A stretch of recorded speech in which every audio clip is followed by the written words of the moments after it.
Hello all, I from Deepu. Welcome back to my channel Deepu Vlogs.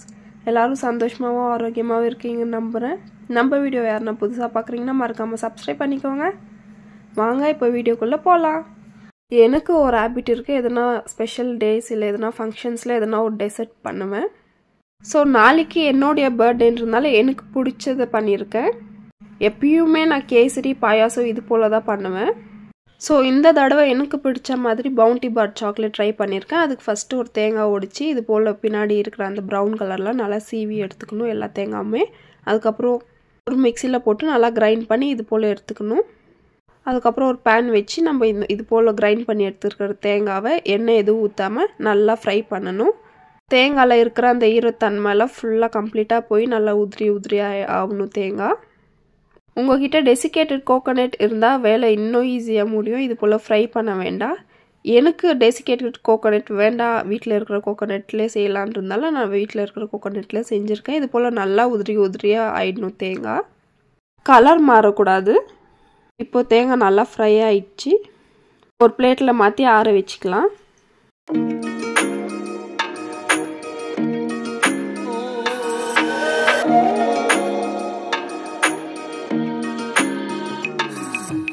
இது போல நல்லா உதிரியா இருக்கணும். அதுக்கு அப்புறம் மறுபடியும் ஒரு panல 1.5 glass milk தண்ணி எதுவும் சேர்க்காத கெட்டியான milk ஊத்தி இது கூட நமக்கு எவ்வளவு ஸ்வீட்டுக்கு தேவையோ அவ்வளவு sugar போட்டு நல்லா mix பண்ணிக்கலாம்.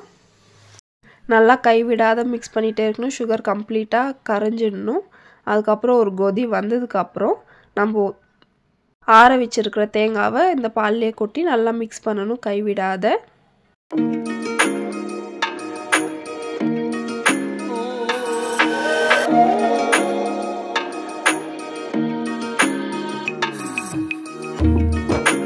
இப்போ பால் ஒரு அளவுக்கு சுண்டி இருக்கு.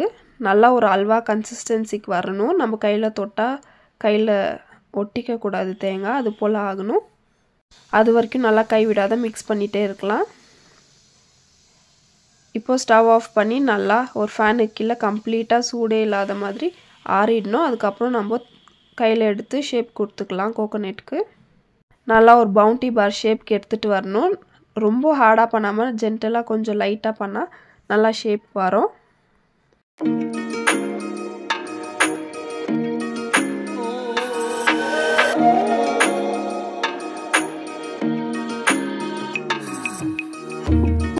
இப்போ இது போல எல்லா தேங்காவும் பவுண்டி பார் ஷேப்க்கு பண்ணிக்கலாம்.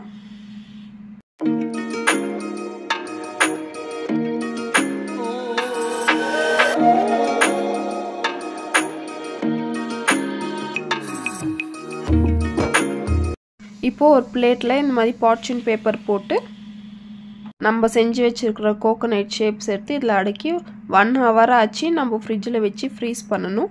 அப்போதான் நம்ம சாக்லேட்ல டிப் பண்ணி எடுக்கும்போது ஒடியாத இருக்கும். 1 hour ஃப்ரீஸ் பண்ணி எடுத்துக்கலாம்.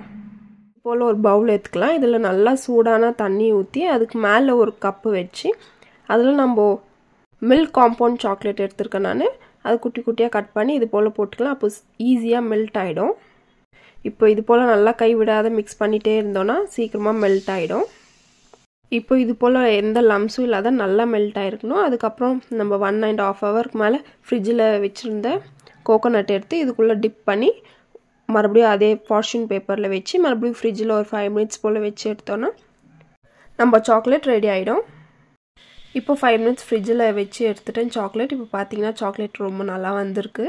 சாஃப்ட்டாவும் இருக்கு. கட் பண்ணும்போதே உங்களுக்கு தெரியும்.